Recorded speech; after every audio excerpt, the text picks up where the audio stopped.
Ladies and gentlemen, people of Hawaii, I'm not here to tell you that you have nothing to fear about the current state of our homeland. In fact, I would ask you to embrace your fears in the service of change. But I ask you, what is it that you are afraid of? Finding work? Are you afraid that you won't be able to provide for your families because foreigners from abroad are coming in and snatching labor from the hands of hard-working Hawaiians? I understand. Or perhaps you're afraid of great commercial ranches and plantations that will displace your family farms. I understand. Or do you fear for the future of the Hawaiian language? I understand. Ladies and gentlemen, I will tell you what I fear. I fear a government, an educational system, a workplace that is not pono. I fear that this word, pono, a word that once bound Lahui Hawaii together, a word that once served as a centerpiece of our mo'olelo, a word that in 1904 is seen fading by the day, will soon altogether disappear. It is said by the orators that the knowledge, the mo'olelo of your motherland is the primary position upon which to build a firm political stance so that we may be able to fight for the governance and its pono. Ladies and gentlemen, there's nobody more well versed in mo'olelo than myself. And I ask you to open your ears so that you may hear of my reverence for Kanaka values.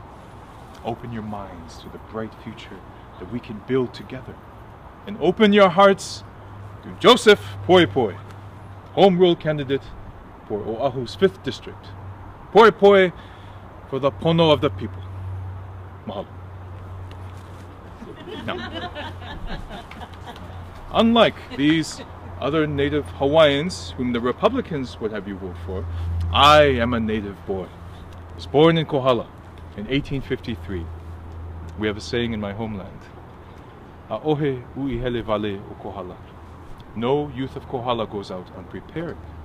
So I chose to prepare myself and seeked out a fine education. I voraciously studied every book I could get my hands on, and by the time I finished my schooling, first in Honolulu, then at the Royal School, and finally at the Yahui Manu Catholic Seminary, I was well versed in grammar, arithmetic, history, and astronomy. But nothing quite captured my young mind like the study of languages. I found them fascinating, and I had a penchant for their acquisition. Occasionally I'd be able to read in a foreign tongue after only a single year's study. By the end of my schooling, my repertoire had expanded to include French, English, Hebrew, and Latin. My knowledge of language quickly found me work as a translator, and my commissions often consisted of translating European stories of courtly love and heroics into Hawaiian for the readers of our newspaper. Now, the words and actions of these stories were beautiful in their native French and English, but I found they lacked the sophistication and the depth of our mo'olelo. For one thing, the Europeans are keen on drawing a distinction between the language and their history and their legends. And by doing this, they only seek to water down their writing. Now, mo'olelo see every aspect of our culture combined into something uniquely Hawaiian. Though several of the European languages are considered romantic, none of them hold a candle to the beauty of Hawaiian. It is rife with glorious imagery of the aina, the dazzling metaphor, and almost infinite kauna, the hidden meanings. It's so complex as Hawaiian that if a man hasn't been speaking it his entire lifetime, he may come away from an old mo'olelo with little understanding. Perhaps that is why certain hardly businessmen seek to curtail it from its speech in the upper echelons of society. Now, the suppression of the Hawaiian language came about slowly. It began innocently enough when the missionaries used Hawaiian words to translate foreign concepts. Pono, for example, is a word as old as the mountains themselves. Now, they would have you believe that it means righteousness or morality. They are not incorrect, but I find that the true spirit of word is much more layered. In Hawaiian, pono refers to a balance, balance between the ali'i and the maka'ainana, between the people and the aina, between the old system of kapu and the kua, the new Western ways of modern society. To achieve this balance, this sense of harmony for the good of all, was to achieve pono. Now, the recent attacks by the oligarchs on our mother tongue have been anything but pono. In the 1880s, they bullied and legislated King Kalakaua out of executive power and the Hawaiian language nearly out of existence. They mocked and derided it as savage speech that was too unsophisticated for education and government. Now, the younger maka'ainana are also responsible for its degeneration, for they are lazy in their learning and speech of it. I mean, many of them will grow up into adulthood without knowing the mo'olelo of their birthplace. This is unacceptable. To be kanaka means to be able to connect to one's ancestors through our language and our mo'olelo. And to ignore this is to ignore our most prized and valuable traditions of this native land. Now, it occurred to me that there was no more efficient way than to preserve the knowledge of these traditions than through the press. And so I began work as an editor of a monthly magazine called Hoku o Kekai, the graceful star of the sea. I began to publish mo'olelo, as many as I could gather, and penned articles with titles such as Nalo Vale ana paha ka'olelo Hawaii. The Hawaiian language may be disappearing. Now, the industry took note of my work, and eventually I began to edit more prestigious papers, such as Ka'elele Vane Leo, and even Ka Pupepaku o Ko'a itself. Now there, I assume I must address some of the rumors concerning my earliest political loyalties. Now, during the annexation crisis, a number of hostile articles savaging Queen Liliuokalani were run in the Ku'oko'a because it was the Hawaiian language newspaper of the annexationists. Now, I had nothing to do with these articles, but to be most honest and truthful, I did enlist myself and many Hawaiians to help the cause of annexation. Now, at the time, many Kanaka Maoli were facing great many problems with no clear solutions. The flooding of Japanese immigrants into our shores that continues today keeps wages low and many Kanaka Maoli out of work. The reciprocity treaty that brought wealth and prosperity to these islands was on shaky ground, and had it been abrogated, it would have meant the ruination of our sugar and rice industries.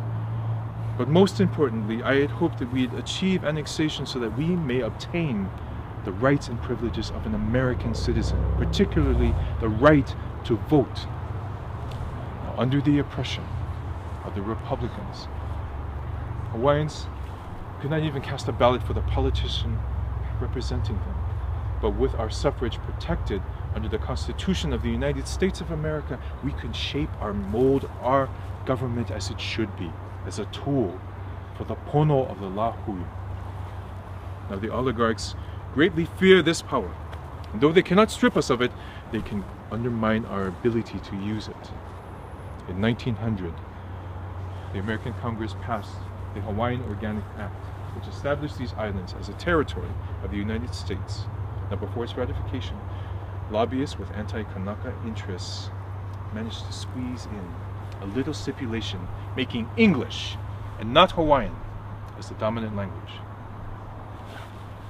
Now, these smooth operators may tell you that their slippery new law is not a ban on the speaking of Hawaiian outright, but we see it for what it actually is: an assault on our language, on our culture, on our heritage. And I will not stand for such injustice. With my suffrage assured, I have the power to make my voice heard. And you have that power too. And I hope you exercise it next week at the polls by voting for the Home Rule ticket. Now, who are these Home Rulers, you may ask? And what do they stand for? You know these folks very well, ladies and gentlemen. You have heard their voices before. Following the passage of the Newlands Resolution and the annexation of the kingdom in 1898, champions of independence such as Robert Wilcox and the founders of the Hui Aloha Aina and the Hui Kala Aina gathered together and declared that they would form a single political party, the Home Rule Ku'oko'a, the Independent Home Rule Party. freedom fighters from across the islands flocked to fall in step under the banner of the party. And in less than 6 months, they had launched and created a formidable political campaign. When the Home Rulers joined the legislative election in 1900, the other two parties were furious. Now, the Republicans, made up of former leaders of the Republic and businessmen who descended from missionaries, along with the Democrats, who were small business owners and annexationists who had broken faith with Sanford Dole, both accused the Home Rule Party of drawing, quote, color line between Hawaiians and haole. Now, the Home Rule Party was not created to drive haules from our shore, but rather to create a government that would meet the immediate needs of its constituents. Our party plank was and continues to be ka pono kaulike o ka lehu lehu, equal rights for the multitudes, government for the pono of the people. The legislative campaign was long and vicious, and the three parties rallied furiously until election day, when hours before the polls even opened, people lined up and businesses closed all over the islands. By the end of the day, over 10,000 people had cast a ballot. It was the most momentous election ever in Hawaii. The Hawaiians spoke, and they spoke loudly. The Democrats and Republicans were soundly defeated on every island save for one. And the Home Rulers took 9 of the 15 seats in the Senate and 22 of the 30 seats in the House. But the fight was not over. As difficult as defeating the opposition was, the Home Rulers now had to work alongside them if they had hoped to create a government that was pono for all. The language conflict reared its ugly head at once. When the Home Rulers began talking to each other in Hawaiian, the Republicans cried foul. They cited the Organic Act, crowed, all legislative proceedings shall be conducted in the English language. Now, what the haole-based newspapers conveniently failed to note was that many of the Home Rule representatives did not speak English. How were they to govern if they could not communicate? Precisely. This was only the first of many Republican stalling tactics that would come to characterize Hawaii's first territorial legislature. And the conflicts did not remain confined to the floors of the House and Senate, but spilled onto the pages of the Haole-owned newspapers. Racist articles and cartoons actually screamed from the pages of the Pacific Commercial Advertiser and the Honolulu Gazette. For example, in April of 1901, the Gazette ran a cartoon that depicted Home Rulers as a group of monkeys, accompanied by a passage from Rudyard Kipling's The Jungle Book, and it read, "Jabber it all together, jabber it quickly. Yes, yes, excellent, yes, once again, wonderful. Yes, now we are sounding like men." Does this sound like pono governance to you? I tried to counter the Republican mudslinging in the party's newly established paper, the Ku'oko'a Home Rula.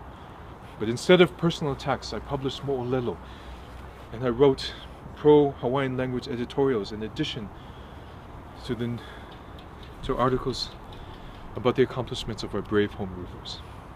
There was much to discuss, for bill after bill went down to the floor. Their contents ranged from minor matters such as reducing the purchase tax on female dogs, the bill the Republicans, they would later deride it as the Lady Dog Bill, to more grander efforts like reintroducing the native language in classrooms and in the halls of government. In total, the brave Home Rulers introduced 51 bills into the Senate and 126 into the House.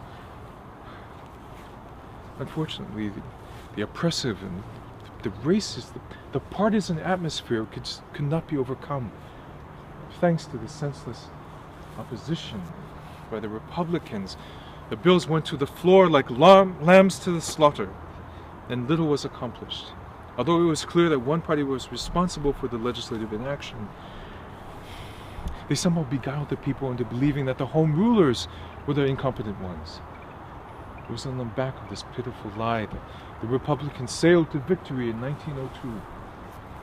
But this is 1904. And we have learned much from our previous experience and can build upon our past successes. We now have a solid party platform. The revival of the Hawaiian language, the protection of Kanaka Maoli lands and jobs, and the improvement of Hawaiian health. We even have a number of fine new candidates. Ladies and gentlemen, this is a significant time in the history of these islands. We find ourselves mired in a stagnant political swamp. I mean, ask yourself, are you better off now than you were 2 years ago? Have the oligarch-backed Republicans promised you work? Have they improved your health? Will they save your farms? Will they create a government that is pono for the lahui? I say no. But what is the path forward? Let us look to the wisdom of our ancestors, passed down through the ages on our mother tongue. Let us look to the mo'olelo of Wakea and Haumea. Wakea, a kane in the court of the ali'i, Kumuhonua, traveled into the hills one day to gather a bunch of wild bananas so that he may feed himself. Almost instantly, Kumuhonua's guards surrounded Wakea. These bananas are kapu, he told them. To take them is to steal from your ali'i. You shall die for what you have done. Now, Wakea's mate, Haumea, was an akua of childbirth, of war and government. And she believed that for Wakea to be arrested for such a small offense, that Kumuhonua was behaving in a way that was not pono. Wakea was lashed to a breadfruit tree and an imu lit below him, his fate seemingly sealed. And at the last moment, Haumea swooped in and rescued him. And once they were a safe distance from danger, Haumea related to Wakea her plan to go to war with Kumuhonua. As he has overstepped his kuleana, he is no longer a pono ali'i, she told him. And so I will raise an army and we shall march forth and battle for the pono of Hawaii. So too must the Kanaka Maoli descend upon the Republican majority party and remove them from power, head to tail. How can we feed our families when the holy businessmen buy up all the land upon which we grow our food by claiming ownership of the banana which they did not cultivate? They have sentenced us to death just as Kumuhonua sentenced Wakea. But Haumea was an akua of great mana and an army at her right hand. Where might we find our army? I think you know the answer to that question. The Home Rule Party will fight proudly and gladly for the pono of all. Joseph Poepoe will fight for you. Ladies and gentlemen, thank you very much for your attention this evening. And I hope that our time together has been illuminating, and that what you have learned tonight you will take with you to the polls next week. I know that you will make the right choice. I know you will vote for Joseph Poepoe. Poepoe for the pono of the people. Mahalo and aloha.